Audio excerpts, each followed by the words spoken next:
a gente tem cuidado de muitas coisas na nossa vida. E quando a gente recebe algum tipo de alerta, a gente fica ligado e procura evitar determinadas coisas com relação àquele alerta que nós recebemos.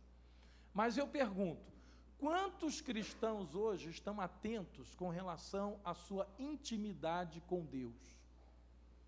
Como anda a sua intimidade com Deus? Como anda o teu relacionamento? Eu vou à igreja, eu leio a Bíblia, eu oro de vez em quando. Eu não estou falando só disso, querido. Eu estou falando daquilo que rege o teu dia a dia na presença de Deus e como você está diante do Senhor com a sua vida espiritual. Todos os dias, Deus vinha ter com Eva e com Adão lá no jardim. E a palavra de Deus diz que eles tinham intimidade, eles estavam juntos, eles todos os dias tinham um momento de interatividade e de intimidade com Deus. Até que chegou um momento em que o pecado entrou no coração de ambos, e aquela intimidade agora não era mais algo bom, porque eles passaram a ter medo de estar na presença de Deus. Porquanto, quando ouviram a voz do Senhor os chamando, como fazia na viração do dia, todos os dias, diz a palavra que eles tiveram medo e se esconderam. Uma das coisas que a gente perde quando a gente peca é essa alegria de ter intimidade com Deus. Por isso Davi, no salmo que eu li hoje na abertura do culto, ele diz: Senhor, restitui-me a alegria da tua salvação. Davi tinha perdido a alegria. Aquela alegria que Davi tinha de louvar a Deus, de cantar, de compor salmos, de orar, de entrar na casa do Senhor e de fazer da sua vida um sacerdócio a Deus, porque Davi foi o único rei que acumulou as duas funções de rei e de sacerdote. E isso era uma espécie de tipificação de Cristo, acumulando o reino e o sacerdócio ao mesmo tempo. Quando Davi fazia isso, ele fazia porque ele tinha liberdade na intimidade com Deus. Mas Davi perdeu isso. Davi tinha agora constrangimento. Quantas pessoas hoje, cristãs, que se sentem constrangidas quando estão na casa do Senhor? Razão pela qual, às vezes, preferem dar uma desculpa qualquer e escassear a sua vinda aos cultos, porque não tem mais alegria. Quando a gente perde essa alegria, perde a intimidade com Deus, a presença de Deus passa a ser difícil para nós. A canseira, o enfado, o culto parece não ter mais sabor, é como comer uma comida que está sem sal, ou um doce que não tem açúcar. E há muitas pessoas que estão num processo de perda da sua intimidade com Deus e não estão percebendo que isso está acontecendo. Só que nós precisamos, querido, nós precisamos desesperadamente dessa intimidade com Deus. Foi justamente por isso que Jesus morreu na cruz por nós, porque nós estávamos afastados, estávamos longe, estávamos sem comunhão, sem acesso, sem condição de estar na presença de Deus, quando o sangue de Jesus fez de novo a ligação que antes fora perdida por causa do pecado. Quanto mais intimidade com Deus, mais nós o conhecemos, né? Nós não poderemos desfrutar, querido, de uma aliança plena com Deus se não o conhecemos. Às vezes, quando a esposa olha para o marido, naquele olhar, é como se uma radiografia pudesse ser tirada e o marido perceber o que está na alma da sua esposa. Por quê? Porque vai aumentando o nível de intimidade. Povo de Deus, Deus quer ter intimidade conosco. O Senhor Jesus não morreu na cruz do Calvário para que eu e você vivêssemos distanciados, de longe. Aquele crente de longe, sabe? Domingo eu boto a roupinha de ver Deus e vou na igreja. aquela coisa, sabe, assim, muito, sabe, eu lá e Deus cá. Aquela coisa assim, eu não quero muito envolvimento. Irmãos, nós temos pessoas na igreja hoje que estão se envolvendo o mínimo possível com as coisas da casa do Senhor, da igreja, do povo de Deus e da vontade de Deus. É aquela coisa assim, eu não quero ficar longe da igreja porque, sei lá, pode dar alguma coisa errada na minha vida, então eu vou à igreja que é para cumprir um ritual e ver se eu fico bem na parada com Deus. Irmãos, não é isso. O desejo de Deus é que nós tenhamos intimidade com Ele. Sabe por quê? Porque Ele quer revelar para nós a sua aliança. Quanto mais intimidade, mais Deus se revela a nós. Muitos cristãos ainda não conhecem Deus como deveriam conhecer. Conhecem Deus de ouvir falar. Porque o irmão falou, porque o líder falou, porque o diácono falou, porque o pastor falou, porque o bispo falou, porque a liderança da igreja falou. Certa vez, Jó, quando descrevia a fase mais difícil que ele estava passando na sua vida, ele disse, eu conhecia Deus só de ouvir falar, mas agora os meus olhos te veem. Sentiu a diferença? A diferença entre ouvir falar de Deus e compreender a aliança de Deus na sua plenitude. Irmãos, eu não entendo como é que... Nós cantamos um hino hoje que diz que quem já entrou no Santo dos Santos não sabe viver fora dele. Quem já entrou no Santo dos Santos não sabe viver fora dele. Mas o problema, irmãos, é quando nós nos acostumamos a viver fora do Santo dos Santos e achamos que isso é normal. Perdemos a intimidade com Deus e achamos que isso é normal. Perdemos o primeiro amor, o qual a palavra de Deus nos fala em Apocalipse, que quando a gente abandona o primeiro amor, a gente tem que lembrar onde foi que caímos e voltar à prática das primeiras obras, senão Deus remove do lugar o nosso candeeiro. Isso é uma palavra de instrução misturada com alerta para a igreja. Eu conheço pessoas que foram se afastando, perdendo a sua intimidade com Deus e se acostumaram com isso.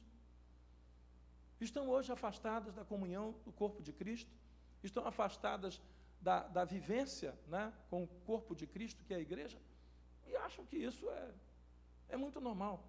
Eu continuo sendo crente em casa, fazendo as minhas orações, de vez em quando eu lembro, eu oro, de vez em quando me dá na telha, eu abro lá a Bíblia, leio alguma coisa, mas até a Bíblia fica difícil de ler, porque quando abre a palavra de Deus, começa a ser confrontado pelo Espírito Santo de Deus, de que esse estado de coisas não é bom. Ele não é natural. Deus nos criou para nós vivermos em comunhão, em dois aspectos, comunhão horizontal e comunhão vertical. Comunhão com o nosso Deus e comunhão com os nossos irmãos, com a família de Deus. Cada igreja local, eu já falei isso, é uma cidade fortificada na qual nós nos reunimos para guardar essa cidade, porque dentro dela estão as nossas famílias, e aqui nós estamos vigiando nos muros e orando a Deus para que, mesmo vigiando, o Senhor nos ajude, porque sabemos que o nosso inimigo, ele é tremendamente astuto. E eu não entendo como alguém pode perder essa intimidade com Deus e achar que está tudo bem. Só que muitas vezes, querido, essa intimidade com Deus, ela só vem através de sofrimento. E nós percebemos, aí no Salmo que a gente leu, 25, que Davi também viveu uma situação assim. Olha o que diz o Salmo 25, a partir do versículo 15, né? E nós vamos ler até o 20. Salmo 25, versículo 15. Os meus olhos se elevam continuamente ao Senhor, pois Ele me tirará os pés do laço. Volta-te para mim e tem compaixão, porque estou, o quê? E o quê? Davi estava se sentindo só e aflito. Alivia-me as tribulações do coração, tira-me das minhas angústias, considera as minhas aflições e o meu sofrimento, e perdoa todos os meus pecados. Considera os meus inimigos, pois são muitos, e me abominam com ódio cruel. Guarda-me a alma e livra-me, não seja eu envergonhado, pois em ti me refugio. Davi estava se sentindo só Davi estava se sentindo aflito, ele estava sentindo um momento de dificuldade na sua vida. Às vezes, querido, nós reclamamos, choramos, esperneamos, né? Diante de Deus porque passamos por algumas aflições. Mas eu posso dizer para a igreja que bem-aventurados aqueles que sabem passar pela aflição buscando a Deus, porque nesse momento de aflição você vai ter experiências tremendas com Deus. Eu posso dizer que a gente tem mais experiências com Deus quando a gente está no sofrimento do que quando a gente está na alegria. Muito maiores são as experiências que nós vivemos com Deus quando passamos pelo vale árido, quando enfrentamos os desertos da vida, quando somos surpreendidos por uma perda, e você diz, Senhor, eu não contava com isso agora. Mas mais tarde, quando nós começamos a revisar o nosso coração, nós descobrimos que nesses períodos de dor, de sofrimento, de perda, de angústia, de luta, nós tivemos experiências que marcaram profundamente a nossa vida com Deus. Amém, igreja? Amém. Sabe por quê? Porque o sofrimento é pedagógico, queridos. E só que a gente não quer sofrer. Eu pergunto, quem quer sofrer? Ninguém. Mas se o Senhor achar que nós temos que passar por alguns desses sofrimentos, e se esses sofrimentos vão trazer experiência, e se essa experiência vai nos reportar a uma maior intimidade com Deus, então bem-vindo seja o sofrimento que nos trouxe a comunhão mais íntima com o nosso Deus. Talvez você esteja vivendo um momento desse agora. Talvez nessa semana, nessas 5 noites, você talvez venha clamando a Deus por uma mesma coisa o tempo todo. Livra-me, livra-me. Senhor, estou me sentindo sozinho no meio dessa tribulação. Estou me sentindo sozinho e aflito, como Davi se sentiu. Como Jó se sentiu. Como Elias se sentiu quando pediu para si a morte. Como Pedro se sentiu depois de ter negado Jesus. E como tantos outros, que eu podia fazer uma relação aqui interminável daqueles homens e mulheres de Deus que passaram por sofrimentos muito difíceis. Mas eu posso dizer para você, se você tem passado por isso, aproveite esses momentos para você desfrutar de uma maior intimidade, para você aprofundar o seu relacionamento com Deus. Não é momento de você enfraquecer na fé, não é momento de você olhar para trás e achar que pôs a mão no arado errado.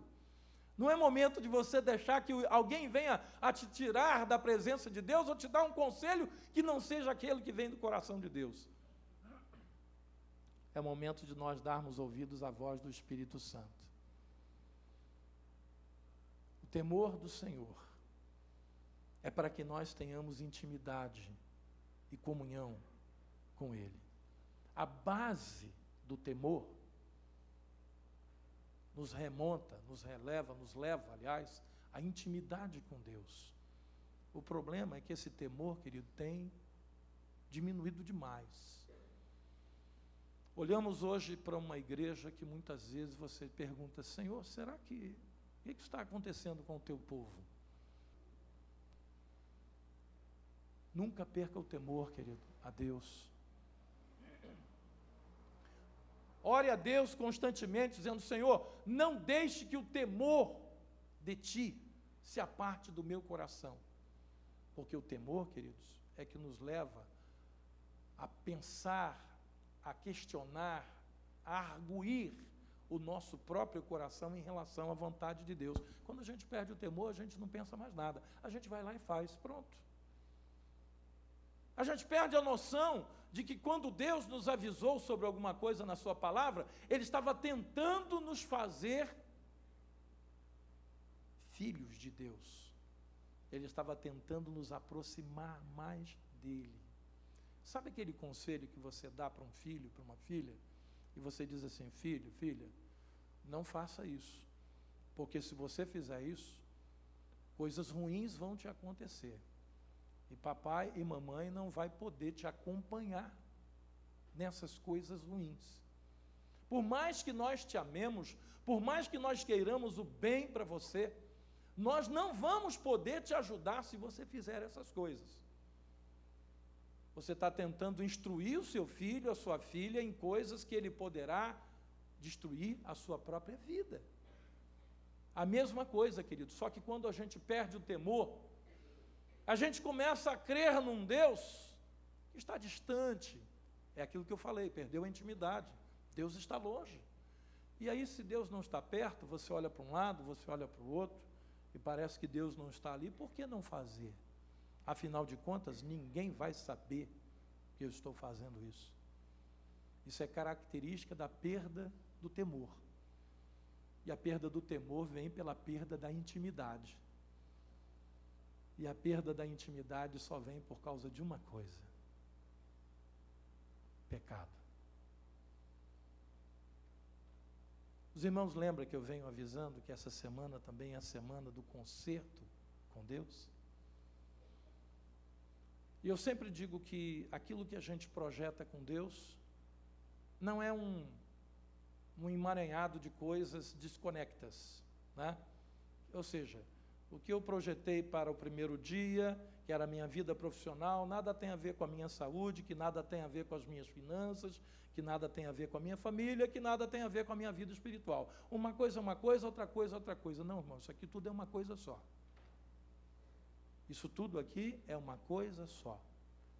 Nós apenas dividimos em cada dia uma área para que a gente possa tratar desse assunto, falar sobre o assunto, pregar e orar em cima do assunto.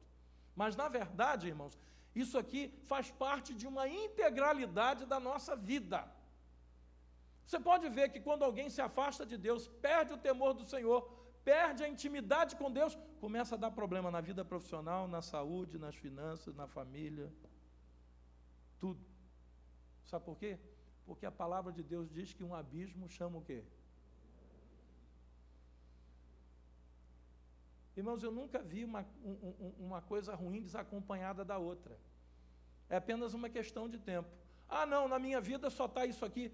Talvez não tenha tido tempo ainda das outras coisas serem afetadas. Se talvez não tenha tido tempo ainda, porque a coisa está muito recente, eu vou te dizer hoje, querido, clama a Deus, quebranta o teu coração, se arrepende. Não se afasta do Senhor. Não perca a intimidade com Deus, porque se tem só uma área afetada, as outras também serão. O que eu tenho visto, queridos, é muitas vezes o povo de Deus, gente que se chama povo de Deus, cristão, filho de Deus, vai perdendo uma coisa, depois perde a outra, depois perde a outra, depois perde a outra, e aí quando vê não tem mais nada para perder. Você sabe o que acontece com uma pessoa que não tem mais nada para perder? Ele vira um kamikaze espiritual. Ele está pronto a fazer qualquer coisa e não tem mais nada para perder. O que leva um coração de um jovem que tem a vida inteira pela frente a se transformar num homem suicida, num homem bomba, vestir um colete de explosivos, entrar num shopping, entrar no aeroporto, como aconteceu há pouco tempo agora, e matar dezenas, centenas e às vezes até milhares de pessoas. É o famoso nada a perder. Eu não tenho mais nada para perder. Você sabe quem chegou a ficar numa situação assim? Sansão. A palavra de Deus diz que foram mais os que morreram na morte de Sansão do que os que ele matou quando estava em vida. Porque naquele dia em que ele estava lá no templo de Dagon, do Deus dos seus inimigos, ele sabia que a vida dele não valia mais nada. Ele estava cego, os 2 olhos vazados, ele havia perdido a sua força, ele estava afastado de Deus, ele não tinha mais comunhão com Deus. E ele fez a sua última oração: Senhor, me restitui a força para que eu faça com que esse templo desabe. E Deus atendeu o último pedido de Sansão. E quando ele estava com aquelas colunas próximo de si, ele fez força, e as colunas, que eram os pilares centrais daquele templo, desabaram. Milhares de pessoas morreram naquele desabamento. Agora eu pergunto, qual o prazer que Deus tem na morte dos seus filhos dessa forma? Será que Deus quer que nós cheguemos ao fundo do poço, ao vale mais profundo? Será que Deus tem prazer de colocar Jonas no interior de um peixe e deixá-lo lá por 3 dias, numa agonia de alma, que talvez nunca ninguém tenha passado? 3 dias e 3 noites. Irmãos, Deus não tem prazer nenhum nessas coisas. Deus não queria que Sansão morresse, não daquela forma. Mas ele foi longe demais e não tinha mais como voltar. Por isso eu te digo nessa noite, recupera a sua intimidade com Deus. E como é que a gente recupera a intimidade com Deus? Recuperando o temor do Senhor. E como é que a gente recupera o temor do Senhor? Quebrantando o nosso coração e clamando a Deus que Ele nos perdoe, para que nós sejamos colocados de volta na mesa e na casa do Pai.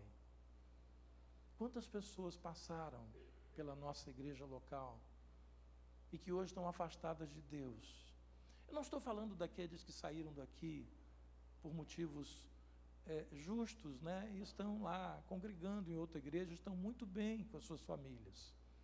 Mas eu estou falando daqueles que se afastaram, dando desculpas das mais esfarrapadas possíveis, ou tentando fugir de uma situação que deveria ter sido resolvida primeiro aqui, tentando transferir o pecado de endereço, né?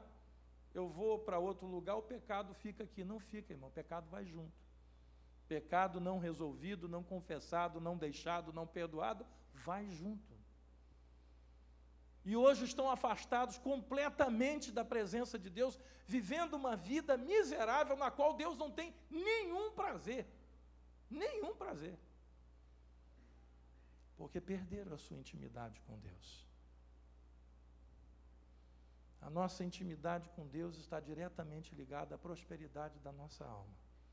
Aí, no Salmo 25 que a gente leu, no versículo 13 diz assim: na prosperidade repousará a sua alma, e a sua descendência herdará a terra. Prosperidade da alma. Que adianta dinheiro, sucesso profissional? Que adianta saúde no corpo físico? Que adianta até um lar razoável, se a nossa alma estiver enferma? Eu posso até dizer que será difícil ter tanta coisa boa com a alma enferma. Mas o que faz enfermar a alma de alguém? O afastamento, o ver Deus de longe, a falta de intimidade com Deus.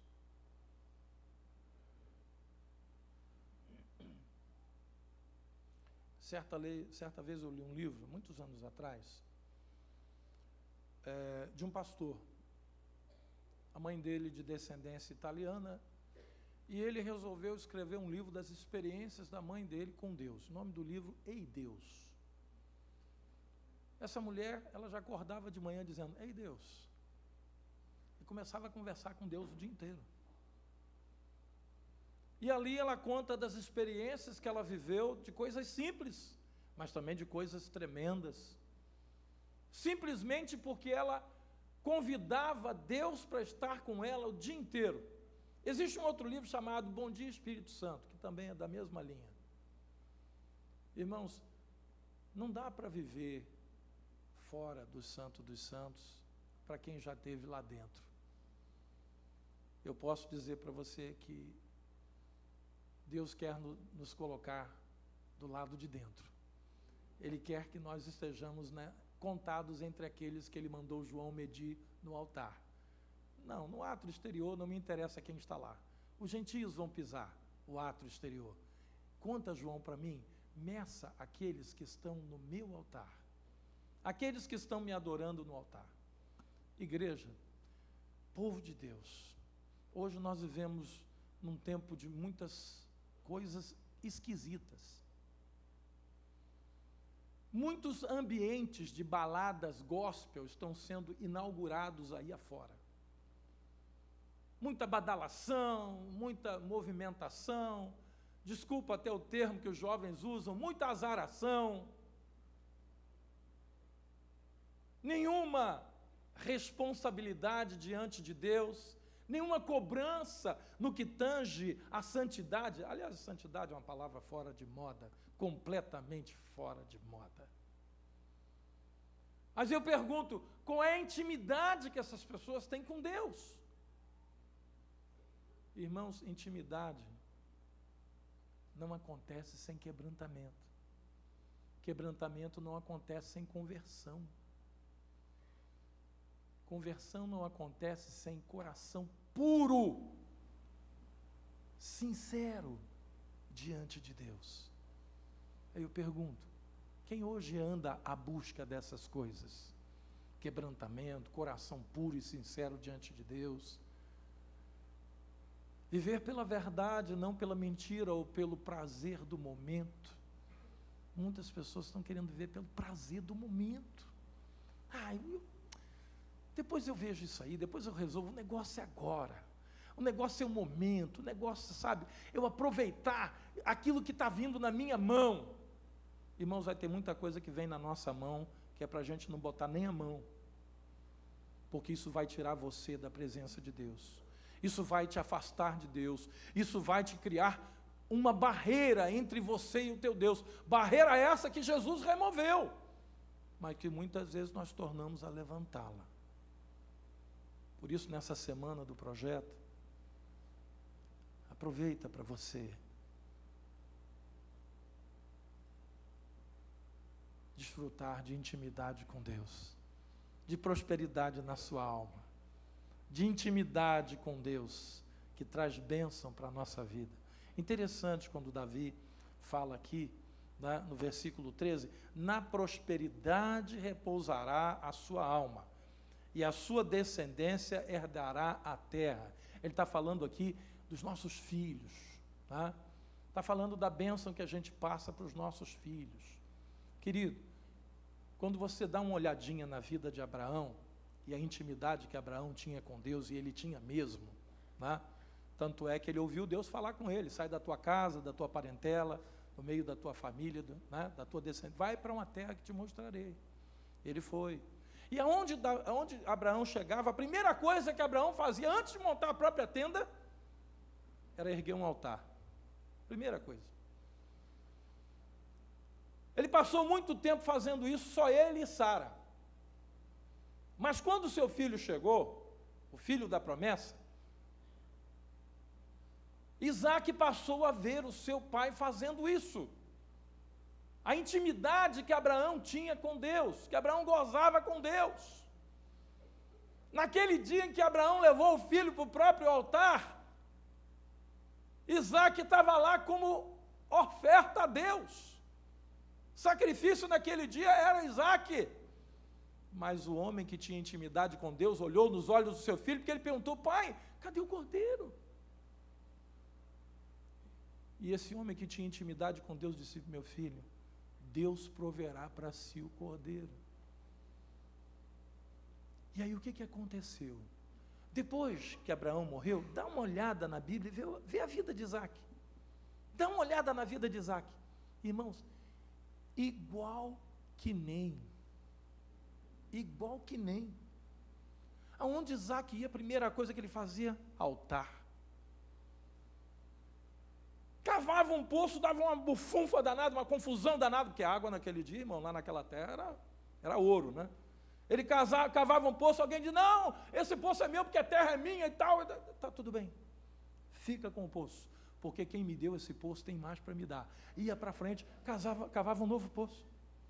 Deu confusão de novo. Sabe o que Isaac fazia? Fica com o poço. De quem que ele herdou isso, querido?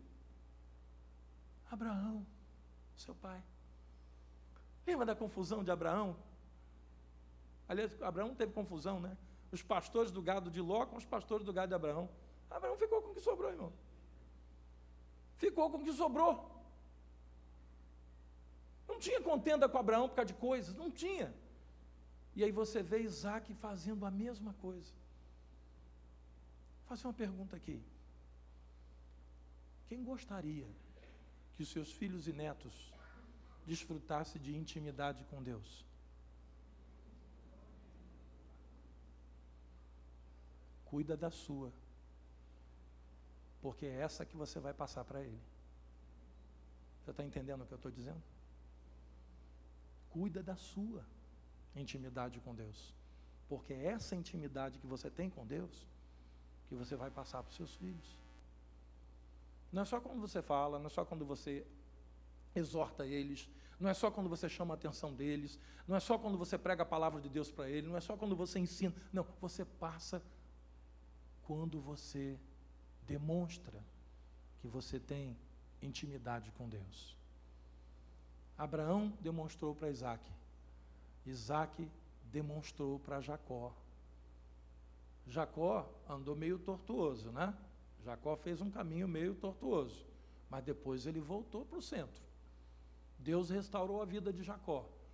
Ele enganou o pai, mas lá na frente ele viu que ele estava errado e pediu perdão para o seu irmão. Eles se reconciliaram. E Jacó passou a se chamar Israel, príncipe de Deus. Por quê? Porque a bênção veio de Abraão, atingiu Isaac e chegou em Jacó. E nós recebemos uma bênção da parte do nosso Deus. Ela começou no sacrifício de Jesus na cruz. Ele subiu aos céus quando ressuscitou o terceiro dia e disse que está assentado à destra de Deus, intercedendo por cada um de nós. E o desejo de Jesus é que você e eu, nós tenhamos intimidade com o nosso Deus, porque foi para isso que Jesus deu a sua vida na cruz do Calvário. Então, querido, eu não quero mais falar. Eu só quero pedir a você, em nome de Jesus, se alguma coisa está impedindo a tua intimidade com Deus, não deleta a intimidade não, mas deleta essa coisa. Se livra dela. Faz o que Davi fez. Davi, quando ele percebeu que a coisa não estava boa, que ele tinha tomado uma direção errada, que ele tinha feito uma burrada, foi o que ele fez. O que ele fez? Imediatamente, voltou atrás. Pediu perdão a Deus. Quebrantou o seu coração. Aceitou a repreensão do profeta Natã, coisa que Saul não fez. Não fez. Samuel tentou repreendê-lo, ele não aceitou. Por isso Davi foi restaurado, passou por lutas, teve problemas na família, teve que assumir o resultado do que ele fez, sim, mas terminou os seus dias na mesma intimidade que outrora ele tinha com seu Deus. Eu chego a dizer que os últimos dias de Davi foi de maior intimidade ainda, porque ele sabia que Deus o havia restaurado do seu pecado. Que nessa noite o Senhor possa te restaurar. Se alguma coisa está entre você e o teu Deus, remove, clama a Deus, não para aqui não, continua, até você ver isso removido, em nome do Senhor Jesus. Vamos nos colocar de pé.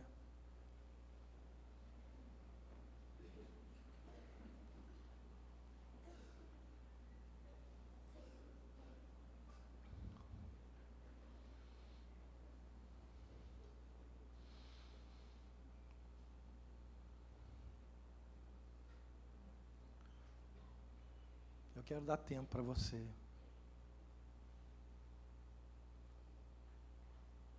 Para que você sinta nessa noite quanto Deus te ama. E o privilégio que você tem de estar aqui e de acabar de ouvir essas palavras que você ouviu. Isso é providência de Deus para a sua vida. Deus te ama, querido. Deus te ama, minha irmã. Deus providenciou coisas maravilhosas para a sua vida. Mas a intimidade do Senhor é para aqueles que o temem, aos quais Ele dará a conhecer a sua aliança.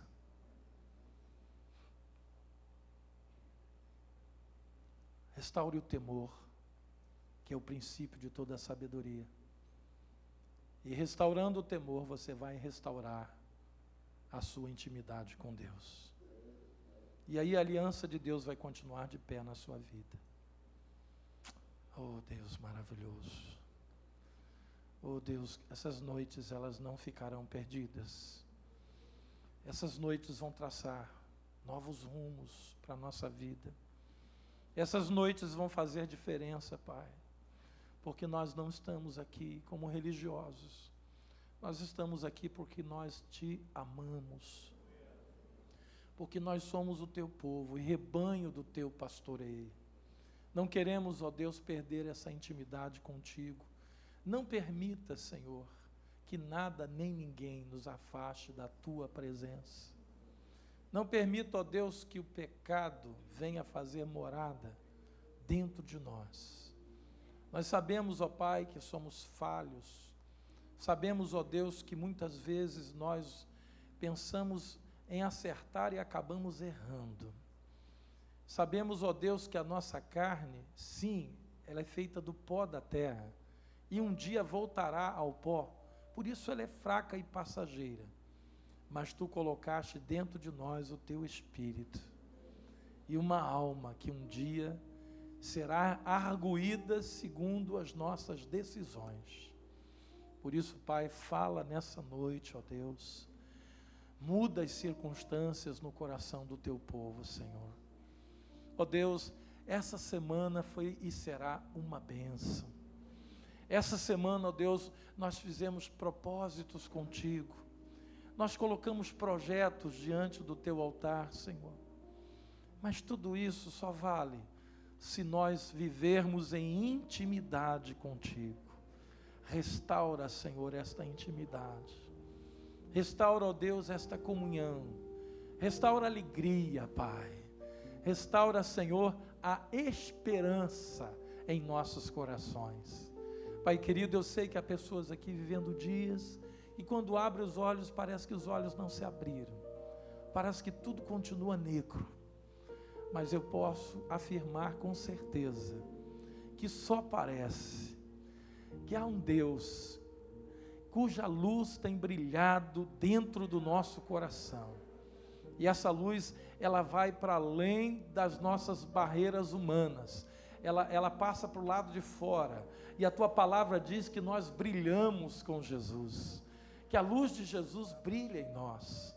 Pai querido, restaura, Senhor, nessa noite a luz, a Tua luz na vida do Teu povo, Senhor.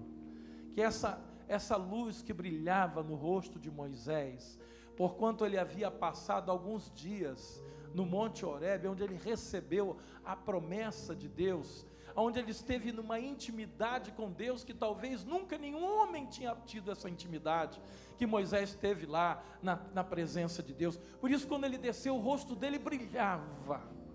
Pai querido, que o brilho de Jesus seja estampado na nossa face. Alguém possa até perguntar: que brilho é esse que eu vejo quando eu olho em você? Aleluia. A sua vida brilha. Pai querido, restaura, Senhor, a intimidade que nós precisamos ter contigo. Restaura, ó Deus, esse brilho na nossa vida, Pai. Nós não podemos deixar isso desvanecer. Moisés colocou um véu, Pai, porque ele tinha vergonha, porque o brilho estava diminuindo a cada dia. Para que o povo não visse que o brilho estava diminuindo, ele colocou um véu no rosto. Nós não temos que colocar véu no rosto.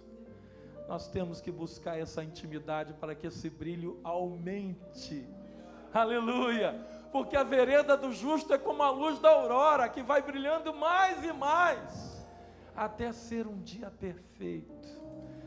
Restaura, ó Deus, a intimidade do teu povo contigo. Aleluia.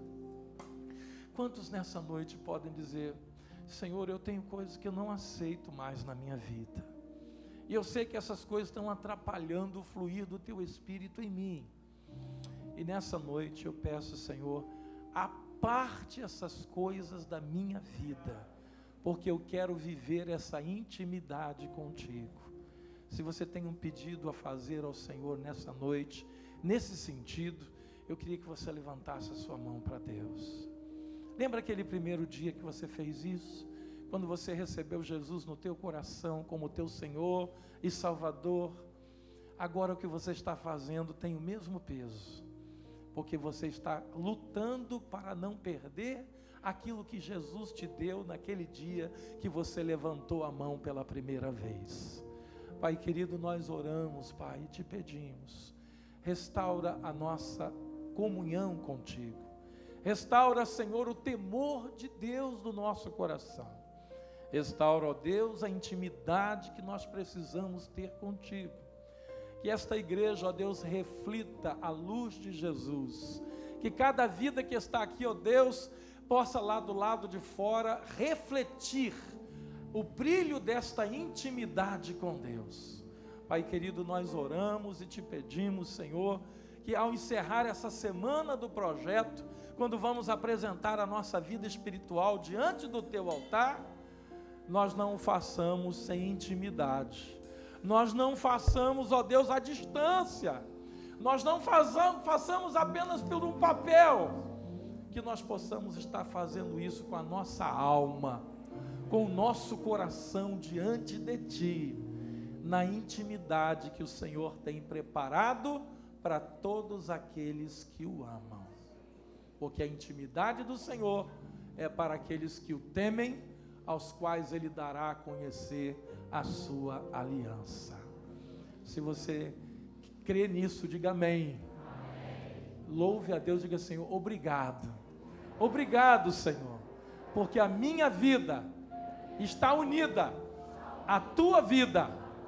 A tua palavra é alimento na minha vida, e a intimidade que eu tenho contigo é que me dá certeza de que nas minhas lutas eu sou mais do que vencedor, em nome de Jesus, amém. Pegue o pedido de oração, aliás, o projeto de vida, e coloque na sua mão. Vamos segurar agora. Aleluia. Deus amado, viramos a metade do ano. Vamos agora, ó Deus, para os 6 últimos meses desse ano. Deus, que ano difícil, que ano tremendo, Pai, para o teu povo. Um ano de desafios, um ano, ó Deus, que nós estamos sendo literalmente sustentados por Ti. E nós te agradecemos, Pai, porque esse sustento não tem faltado na nossa vida. Pai querido, nós nos lembramos agora de todas essas 5 áreas, mas estamos, ó Deus, dando uma importância ainda maior à nossa vida espiritual.